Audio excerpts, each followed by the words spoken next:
What's going on, everybody? This is Tony. Welcome you back to another video from Comix. And in this video, I'm going to spotlight some of my books from my personal collection. So stick around.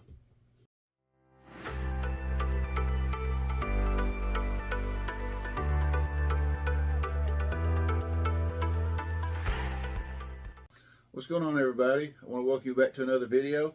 And in this video, I'm just going to show off some books from my personal collection. Now, how I went about picking these books today, I have an app called CLZ, and I really couldn't decide which ones I wanted to spotlight. And the CLZ app, I've been using it for about 2 years, and I've got my entire collection on my phone. I love it. So what I did was, one of the features, you can actually shake your phone, and it'll just randomly bring up a book. So I went to the key section because, I mean, this thing is detailed right down to how much you bought the book for, where you bought the book for, if you read it, grades, the whole 9 yards. It's a really fun app. If you're subscribed to Cover Price, you can link it and get your prices if you're into that. But anyway, I just I picked major keys, and I did the shape, call it a random shape. First books popped up were the books I selected for this video. And it's got some pretty good videos in it, or excuse me, it's got some pretty good comics in it. So we're going to get started with the first of, I believe there's 21 books, maybe 22. And we're going to start with this one first, and this is Marvel Graphic Novel number 4. This is a third print. It's been well loved, and it is the first team appearance of the New Mutants. Next up, we have Marvel Comics Presents number 72. This is the first appearance of Weapon X.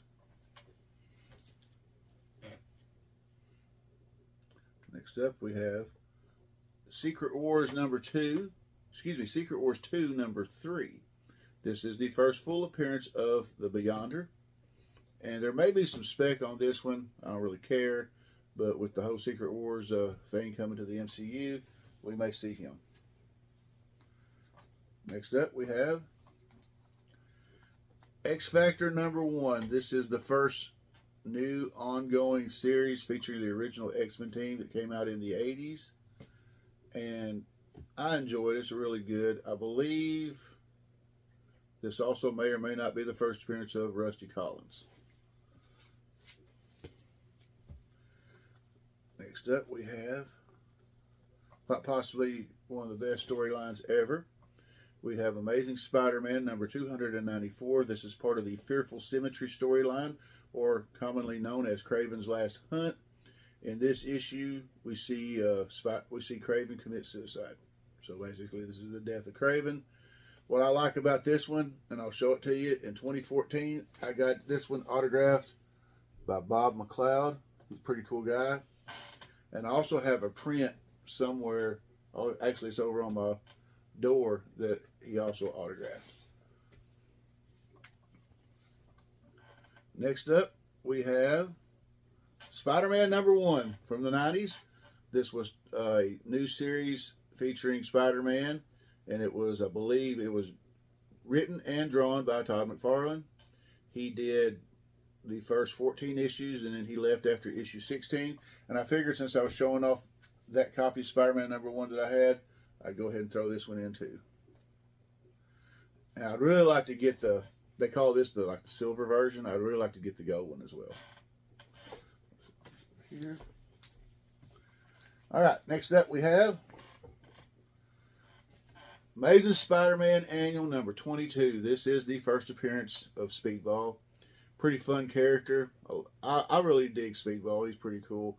You may also know him as Penance. He has served numerous times on the team of the New Warriors.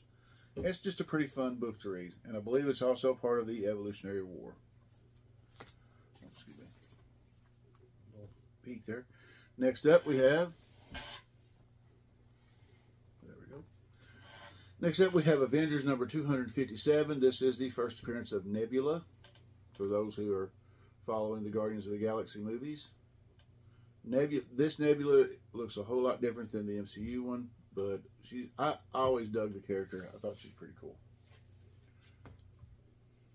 Next up we have, I'm not exactly sure what volume this is, but this is the second print of Daredevil number 25. I wasn't able to get the first print, even though I had this on my pull list. There was such a demand that at the time, the shop I was getting my books from, they didn't get enough copies in. But, I mean, it didn't matter to me. I just wanted to read the story. So, and honestly, I think that's a pretty cool cover. Next up, we have Captain America number 303. Now, the CLZ app pulled this as a major key because it's the origin of Captain America's shield. Okay? But I really love the cover because you see Batroc leaping at Captain America and he's like, I'm going to give you one free shot. Batroc's like, that's all I need. And then you got Machete and this other guy placing bets on how bad Batroc's going to get his butt kicked. And then we got Batman number 656. This is the first full appearance of Damian Wayne, Bruce Wayne's son. Oddly enough, this one, I picked it up at a game exchange in Conway, Arkansas for $1. And this, when I got the book, I almost passed on it because it suffered from one thing that most people that like to hunt in the wild hate to see, and that is a sticker on the comic. But I went ahead, it was $1. I bought it anyway, and I was able to actually pull the sticker off of the book without any damage whatsoever. But if I ever decide to send this in and get it cleaned and pressed, or excuse me, if I ever decide to get it in and get it graded, it will be cleaned and pressed before I submit it.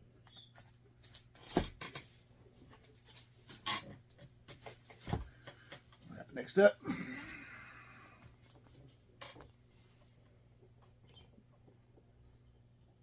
we have Batman number 457. This is the first appearance of Tim Drake as the new Robin, or the third Robin, whatever you want to call it. This one is a first print, and it's what they call a error copy. And there's so many versions of this book, whether it be newsstand, direct, second print, whatever. But some of the error ones, if you open up the first page where it would say Batman 457, if it just says Batman 000, it's an error. So I happen to actually have one. I actually have a copy of this in second print as well, but it's not an error.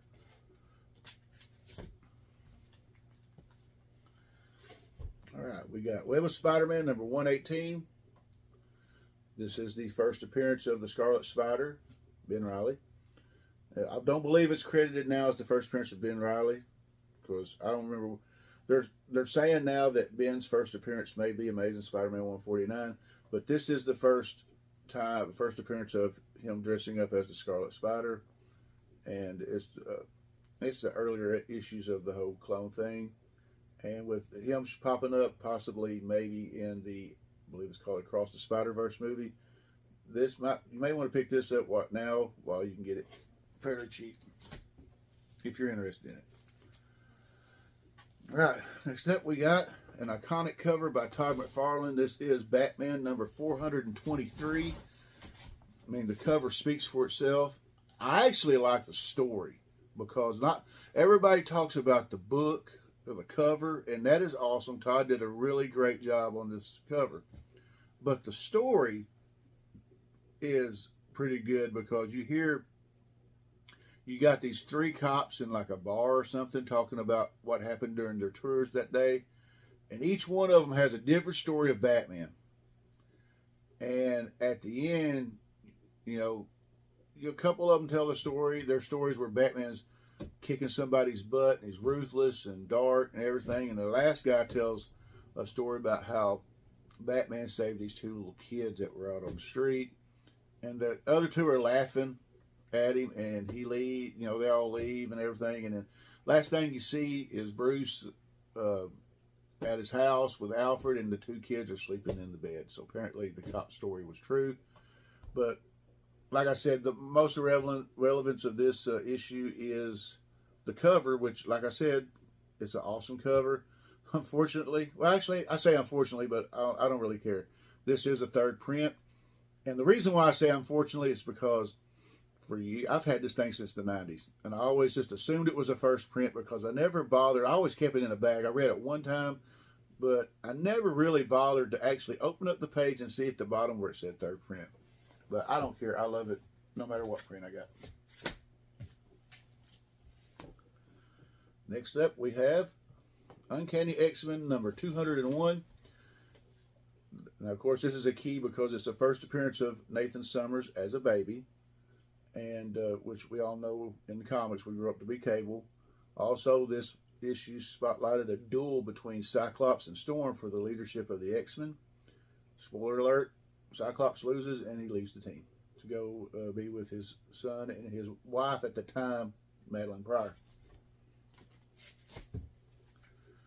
Next up, we have Amazing Spider-Man number 316. This copy, as you might be able to tell in the video, has been well loved. It has been well read. It is the third appearance of Venom and the first cover appearance of Venom. And a lot of my McFarlane run of ASM has been well read and well loved. And if I can afford them, I'd like to go back and get every one of them again, and at least in a little bit of a better copy. The only exceptions and conditions for these books I'm talking about is probably $2.99. I bought another copy of it and it was practically flawless. Practically. All right, next up we got Ghost Rider number 1 from the 90s. This is the first appearance of Danny Ketch, Barbara Ketch, and Death Watch. I've heard that there may be a 5-issue limited series coming out soon featuring Danny Ketch returning possibly as Ghost Rider, also written by Howard Mackey. And if you look, and you will see that I have Howard autographed the wheel, and Javier Saltieres, he autographed right there. This was dual signed in 2014 at Comic-Con, and I just enjoy the hell out of it. One of these days, it's been cleaned and pressed, and one of these days, hopefully I can send this to CBCS and get the signatures verified and get the book slabbed.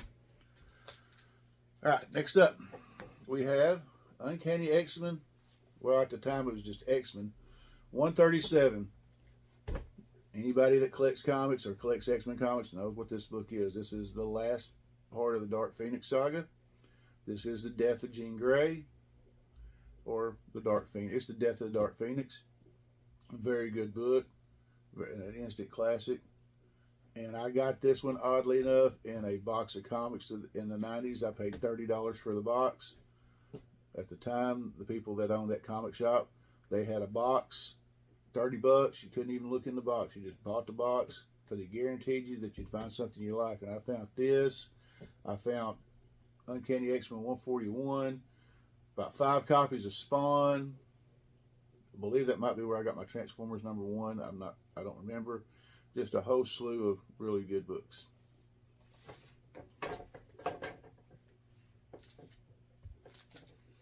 All right, next up we have X-Men number 19. This is one of my 3 oldest books in my collection. This is the origin and first appearance of Mimic, a character that I believe his name was Calvin Rankin, and his mutant ability was he could mimic the powers of anybody that was close to him. And there's only one other book that I have earlier than this, and I believe it's issue 17 of X-Men. But this is a really cool book to have. I got 3 books left. Next one I have is Amazing Spider-Man number 42. This is the oldest Spider-Man book I have in my Amazing Spider-Man collection. This is the first full appearance of Mary Jane Watson. And at the end of the book, this is the issue where she says the immortal line, "Face it, Tiger, you hit the jackpot." And that is why I bought the book. I got this book for $25 from my comic shop. And it's a low-grade copy, but I am very pleased to have this because I can guarantee you now I will not be able to find this for $25. All right, our next to the last book. Oh, excuse me, this is the last book.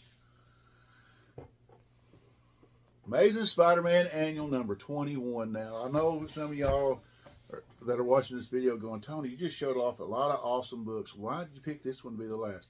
I'll get to that in a minute. This is the first, excuse me, I was going to say first appearance. This is the wedding of Peter Parker and Mary Jane. And the reason why I did this one last is because it had two covers. And they had this one, and then they had a cover of Peter in his tux. And back in, I think it was 2013 or 2014, I went looking for a copy of the other cover with Peter in his tux, and I came across this. And I'll get into more into this in a minute.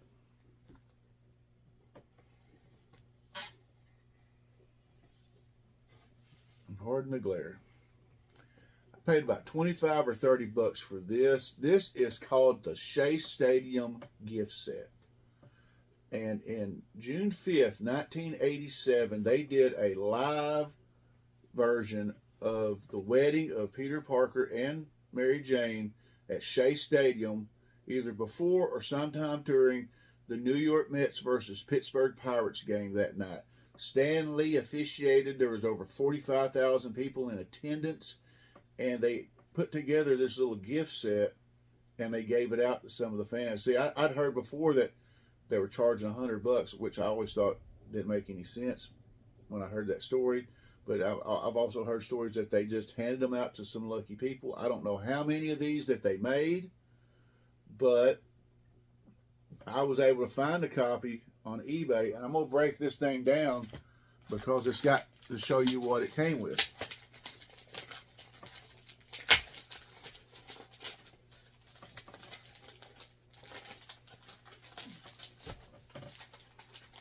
Okay, first and foremost, it came with the comic. There we go. All right. Then here's a 1987 New York Mets schedule.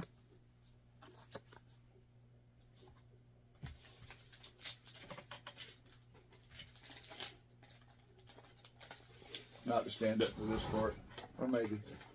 Then it came with this Marvel Comics New York Mets poster. I'll post a picture of the poster somewhere where you can actually see the poster more clearly because of the glare.